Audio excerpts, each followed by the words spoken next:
राधे राधे, जय श्रीमन नारायण, हरे कृष्णा। कैसे हैं आप लोग? आशा करती हूँ कि भगवान श्री राम की कृपा आप सभी पर बनी रहे, आप सभी स्वस्थ हो और अच्छे हो। इसी कामना के साथ आज हम सुनेंगे जब भगवान राम ने भक्त के लिए बनाई रसोई। देखिए भगवान और भक्त का कितना प्रेम है कि भगवान राम ने एक भक्त के लिए रसोई बनवाई। तो चलिए कहानी को सुनते हैं। बहुत साल पहले की बात है कि एक आलसी भोला भाला सा युवक था।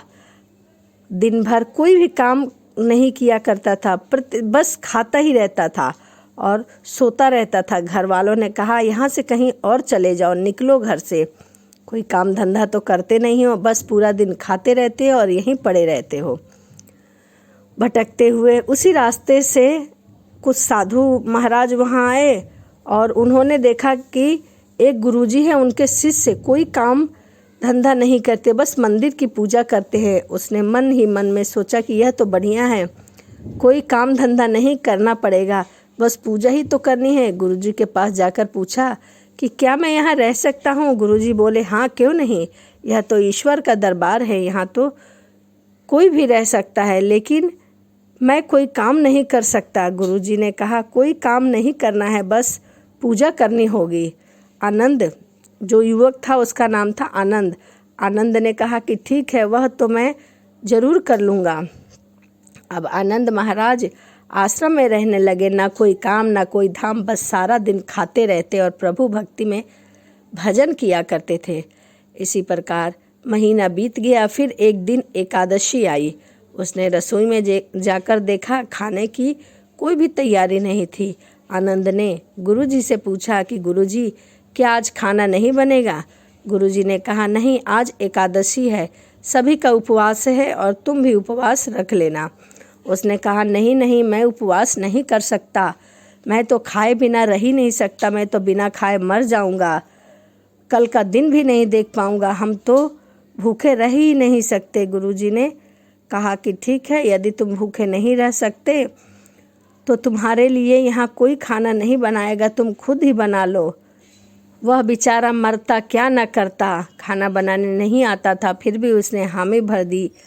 गुरुजी ने कहा रसोई में गुरुजी आए, देखा अगर तुम खाना बना लो तो राम जी को भोग जरूर लगाना और नदी के उस पार जाकर बना लो। उसने कहा कि ठीक है। लकड़ी, आटा, तेल, घी, सब्जी लेकर आनंद महाराज चले गए। जैसे तैसा खाना भी बनाया, खाने लगा तो याद आया कि गुरुजी ने कहा था कि श्री राम जी को भोग लगा कर ही खाना। अब भोग लगा दिया और बोला आओ मेरे राम जी, भोग लगाओ जी। प्रभु राम आइए, श्री राम आइए, मेरे भोजन का भोग लगा जाइए। ऐसे ही वह भोग लगाने के लिए गाने लगा, परंतु भोजन ग्रहण करने कोई नहीं आया तो वह बेचैन हो गया, क्योंकि उसे भूख लग रही थी और राम जी आ ही नहीं रहे थे। भोला मानस जानता भी कुछ नहीं था कि प्रभु साक्षात तो आएंगे नहीं, पर गुरु जी की बात मानना भी जरूरी थी। फिर उसने कहा देखो प्रभु राम जी, मैं समझ गया हूँ कि आप क्यों नहीं आ रहे। मैंने सूखा रूखा बनाया है और आप तो मलाई मक्खन खाने की आदत है, इसीलिए आप नहीं आ रहे। तो सुनो प्रभु, आज वहाँ भी कुछ नहीं मिलेगा, सबने एकादशी का व्रत रखा है, खाना तो वहाँ बना ही नहीं कि आपको भोग लगेगा। श्री राम अपने भक्त की सरलता पर बड़े मुस्कुरा रहे थे। माता सीता भी वहीं अचानक से प्रकट हो गई। भक्त असमंजस में पड़ गए। गुरुजी ने तो कहा था कि श्री रामचंद्र जी आएंगे और यहाँ तो माता सीता भी आ गई और मैंने तो भोजन बस 2 लोगों का ही बनाया था, चलो कोई बात नहीं, आज इन्हें ही खिला देता हूँ।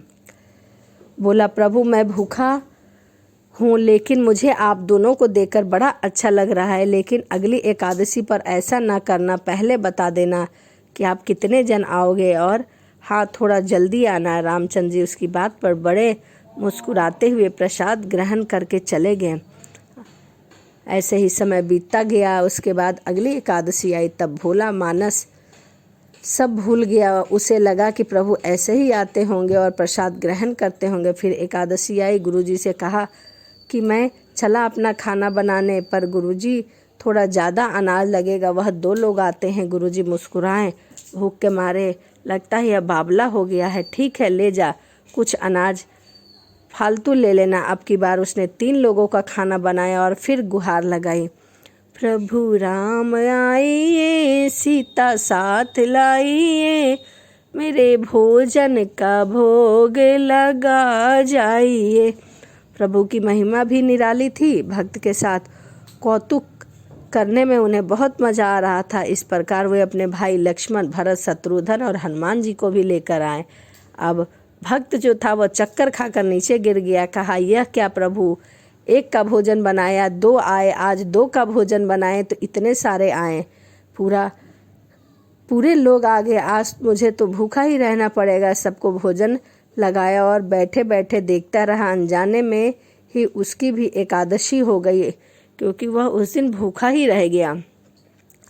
ऐसे ही समय बीतता गया। फिर अगली एकादशी आने से पहले गुरुजी से कहा, गुरुजी, ये आपके प्रभु श्री राम अकेले क्यों नहीं आते हैं? हर बार कितने सारे लोगों को अपने साथ लेकर आते हैं, इस बार अनाज और भी ज़्यादा देना।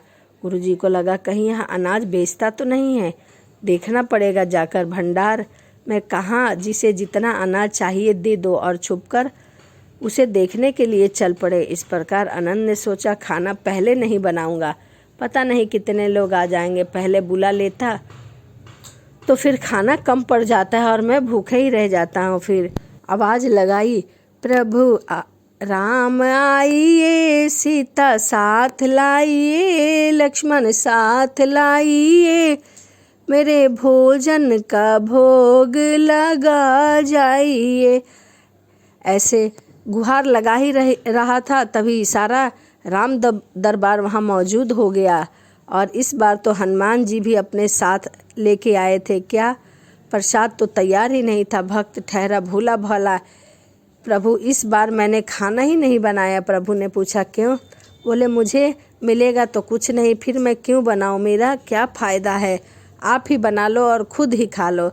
श्री रामचंद्र जी मुस्कुराए और सीता भी गदागद हो गई उनके मासूम जवाब से। लक्ष्मण जी बोले, क्या प्रभु? प्रभु बोले, भक्त की इच्छा है, पूरी तो करनी पड़ेगी, चलो लग जाओ सभी लोग काम पर। लक्ष्मण जी ने लकड़ी उठाई, माता सीता आटा सानने लगी। भक्त एक तरफ बैठकर देखता रहा। माता सीता रसोई बना रही थी तो कई ऋषि मुनि, गंधर्व, यक्ष प्रसाद लेने आने लगे। इधर गुरुजी ने देखा खाना तो बना नहीं, भक्त एक कोने में बैठा है। पूछा, बेटा क्या बात है, खाना क्यों नहीं बना रहे हो? आनंद बोला, अच्छा गुरुजी आप आ गए, देखिए कितने लोग आते हैं प्रभु के साथ। गुरुजी बोले, मुझे तो कुछ भी नहीं दिख रहा है तुम्हारे और अनाज के सिवा। भक्त ने माथा पकड़ लिया, एक तो इतनी मेहनत करवाते हैं प्रभु, भूखा भी रखते हैं और ऊपर से गुरुजी को कुछ भी नहीं दिख रहे हैं, बड़ी भारी मुसीबत है। ऐसा कहकर वह अपने भक्त ने कहा, प्रभु से, आप गुरुजी को क्यों नहीं दिख रहे हैं? प्रभु बोले, मैं उन्हें नहीं दिख सकता। भक्त बोला, क्यों? वे तो बड़े पंडित हैं, ज्ञानी हैं, विद्वान हैं, उन्हें तो बहुत कुछ आता है, पूजा पाठ करना, और वह तो एकादशी का व्रत भी करते हैं। प्रभु बोले, माना कि उन्हें सब कुछ आता है, पर वह तुम्हारे जैसे सरल नहीं है, तुम्हारी तरह नहीं है, इसलिए उनको मैं नहीं दिख सकता। आनंद ने गुरुजी से कहा, गुरुजी, प्रभु यह सारी बातें कह रहे हैं कि आप सरल नहीं हैं, इसीलिए आपको नहीं दिखेंगे। गुरुजी रोने लगे, वाकई मैंने सब कुछ पाया पर सरलता नहीं पा सके तुम्हारी तरह, और प्रभु तो मन की सरलता से ही मिलते हैं। तभी भोले भक्त ने प्रार्थना की कि हे प्रभु, आपने यदि मेरे गुरुजी को दर्शन नहीं दिया तो मैं झूठा साबित हो जाऊंगा, कृपा करके आप उन्हें भी दर्शन दीजिए और उनके पापों को क्षमा करिए। तभी प्रभु प्रकट हो गए और गुरुजी को भी दर्शन दिए। इस तरह एक भक्त के कहने पर प्रभु ने रसोई भी बनाई। यह भक्ति कथा लोक श्रुति पर आधारित है और श्री राम ने उनके गुरु को भी दर्शन दिए। तो यह भोले भक्त की कथा थी। तो चलिए इसी के साथ वीडियो को समाप्त करते हैं और मिलते हैं अगली वीडियो में। यदि मेरी वीडियो आपको अच्छी लगे तो प्लीज़ कमेंट, शेयर, लाइक ज़रूर करिए और हाँ, चैनल को सब्सक्राइब ज़रूर करिएगा। तो चलिए मिलते हैं अगली वीडियो में। राधे राधे, जय श्रीमन नारायण, हरे कृष्णा।